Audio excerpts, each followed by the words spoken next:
وہ تقلید ہے.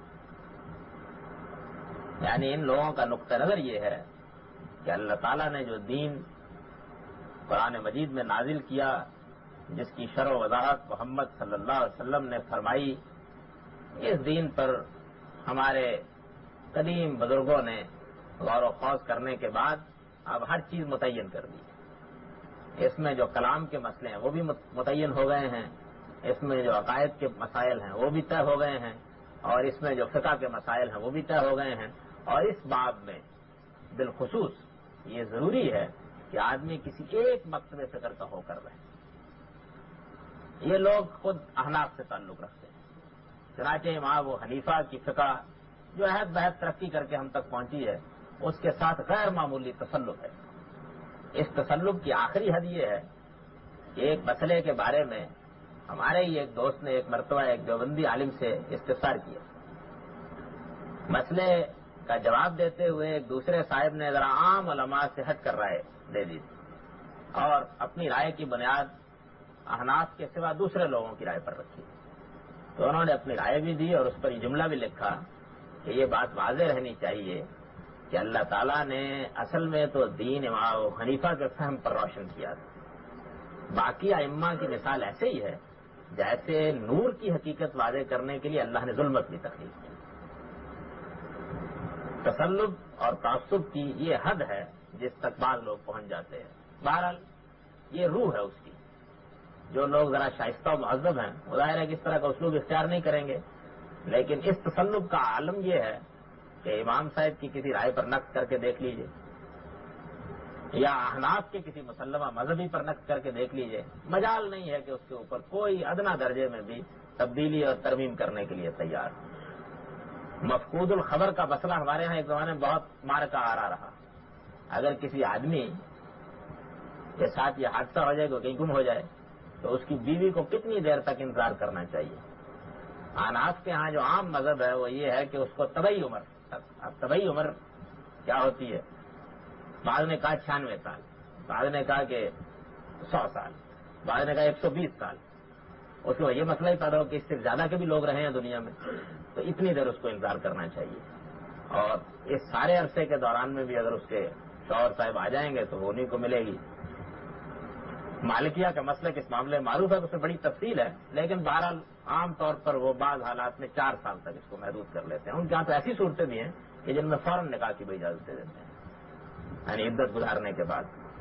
لیکن اس مسلک کو تو اس معذرت کے ساتھ کہ فلاں صاحب نے بھی اور فلاں ائمہ نے بھی، فلاں علماء نے بھی فلاں دور میں ہمارے لوگوں میں سے کبھی کبھی دوسرے لوگوں کی کوئی رائے اختیار کر ہی لی. اس لیے کہ بڑی بےمانی بات تھی. مالکیہ کا مسلک بہت صحیح ہے اور عقل عام کے تقاضوں کو پورا کرتا ہے. اتنی معذرتوں کے ساتھ اس کو اپنایا گیا. یعنی یہی نقطہ نظر ہے کہ یہ گویا وحی و الہام ہے. تقلید کے معاملے میں ان لوگوں کا نقطہ نظر رہی ہے. اس معاملے میں جو دلیلیں عام طور پر دی جاتی ہیں یہ واقعہ ہے کہ وہ جذبات کی شاعری. یہ دلیل کہ اللہ تعالیٰ نے اس زمانے میں ان لوگوں کو پیدا کیا، انہوں نے دین پر بہت کام کیا، ان کے فضائل یہ تھے، ان کا تقویٰ یہ تھا. اب ان سب باتوں کو مانتے ہیں، لیکن اس سب کچھ کے باوجود بہرحال کیا فضائل اب اللہ تعالیٰ نے بند کر دیے ہیں ہمیشہ کے لیے. اہل تقویٰ کی پیدائش پر مہر لگا دی ہے. اللہ تعالیٰ تو قرآن مجید میں یہ کہتے ہیں کہ جو سب سے اعلیٰ درجہ ہے پیغمبروں کے بعد، جو سب سے اعلیٰ درجہ دین کا ہے وہ السابقون الاولون کا ہے. اور ان کے بارے میں قرآن کی نص یہ ہے کہ سنت من الاولین و قلیل من الآخرین. وہ پہلوں میں سے بھی ہوں گے، بعد والوں میں سے بھی ہوں گے، ہر دور میں ہوں گے. تو اللہ کے بندے تقوی کے لحاظ سے بھی، دین کے ساتھ تعلق کے لحاظ سے بھی ہر زمانے میں پیدا ہوتے رہتے ہیں. لیکن جو آدمی ذرا ماضی میں چلا جائے اس کے بارے میں لوگوں کے اندر ایک تقدس کی فضا پیدا ہو جاتی ہے. اس سے فائدہ اٹھانا بھی بہت آسان ہوتا ہے. اپنے زمانے میں وہ ساری بحثیں اس کے بارے میں ہوتی ہیں اور تاریخ کے ریکارڈ میں محفوظ رہتی ہیں جو اس زمانے کے کسی بھی شخص کے بارے میں ہو سکتی ہیں اگر ماضی میں چلے گئے. وہ رسالت میں آپ صلی اللہ علیہ وسلم کے زمانے کے بہت قریب تھے. کیونکہ زمانے کے بہت قریب تھے اس لیے ان کے پاس معلومات زیادہ تھیں. یہ واقعہ ہے کہ یہ بات بظاہر آدمی کو بہت متاثر کرتی ہے، لیکن علمی لحاظ سے صورتحال اس کے بالکل برخلاف. قرآن مجید دین کی بنیاد ہے، اس کا تو کوئی حصہ کہیں نہیں رہ گیا. وہ پورا کا پورا جس طرح ان کے پاس موجود تھا ہمارے پاس بھی موجود ہے. دوسری چیز پیغمبر کی سنت ثابتہ ہے، یعنی وہ طریقہ جو حضور صلی اللہ علیہ وسلم نے امت میں جاری کر دیا، اس کی تو سند ہی یہ ہے کہ نسل بعد نسل منتقل ہوتا ہوا چلا آ رہا ہے. اور اس کے بارے میں اس امت کے اندر تواتر کا اللہ تعالیٰ نے اہتمام فرمایا ہے، اس کے بارے میں بحث نہیں ہو سکتی. احادیث، روایات. تیسری چیز یہی رہ جاتی ہے جو پیغمبر کا علم ہوا ہے. یہ حقیقت ہے کہ جتنے بڑے پیمانے پر آج ہم اس پر مطلع ہیں اس زمانے میں نہیں. اس زمانے کی تاریخ کے بارے میں یہ کوئی جذباتی بات نہیں ہے کہ آدمی خواہ اس طرح کے تقدس کا شکار ہو جائے. یہ واقعہ ہے کہ ایک دیار سے دوسرے دیار کے لوگوں کو بہت سی چیزوں کا علم نہیں. وہ لوگ جو کوفے میں تھے ان کو بعض اوقات نہیں معلوم ہوتا تھا کہ نبی صلی اللہ علیہ وسلم کے علم کا وہ ذخیرہ جو مثال کے طور پر حجاز میں ہے یا دوسری جگہوں پر ہے وہ کیا کیا. بعد میں وہ سب ترتیب پا گیا، بہت سی چیزیں مل گئیں. ملنے کے بعد ان کو چھاپا گیا، وہ اب ادوار میں سے گزر کر ہمارے پاس پہنچ گئی ہیں. ان پر تنقید و جرح کا کام بھی بہت سا ہو گیا ہوا ہے. کتنے اکابر ہیں جن سے بہت سے اکابر واقف نہیں، کتنے لوگ ہیں جن کی آرا سے واقف نہیں تھے. کوئی آدمی ہماری قدیم علمی کتابوں کو اٹھا کر دیکھ لے، اس کو یہ معلوم ہو جائے گا کہ اس معاملے میں ایک ہی یہ دائرہ ہے جس میں زیادہ علم ہونے کا امکان ہے. یہ واقعہ ہے کہ اس زمانے کے ایک محقق کے لیے اس تک رسائی کے ذرائع بہت وسیع ہو چکے ہیں. اس کے سوا اور کیا بات کہی جا سکتی ہے؟ یہ واقعہ کہ میں نہیں سمجھ سکا کیا کہی جا سکتی ہے. میں نے عرض کیا کہ جذبات کی شاعری ہے وہ ٹھیک ہے، ایک واعظ اپنے ممبر پر بیٹھ کر سکتا ہے، لیکن علم و دانش کی دنیا میں اس کی کوئی اہمیت نہیں ہوتی.